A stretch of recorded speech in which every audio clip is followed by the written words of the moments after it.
News Network, I'm Heidi Splete, reporting live from the annual meeting of the American Academy of Allergy, Asthma, and Immunology in Washington, D.C. Dr. Christopher Blanchette of the Lovelace Respiratory Research Institute found that increased use of short-acting beta-agonists was associated with asthma exacerbation in children. What was your goal in conducting this study?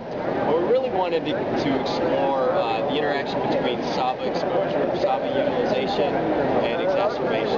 We're trying to understand what the literature was telling us about the use of SABAs and exacerbations in the pediatric population. And what were the clinical implications of your findings? Well, a lot of the literature has really told us that using 12 SABAs in 1 year really increases the risk of exacerbations. And what we found is when we stratify the data, we find that threshold is much lower.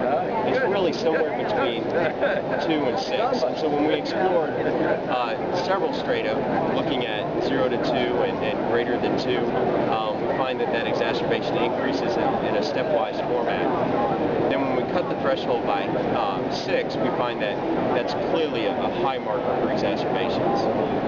Thank you. Thank you. From the Global Medical News Network, I'm Heidi Splete.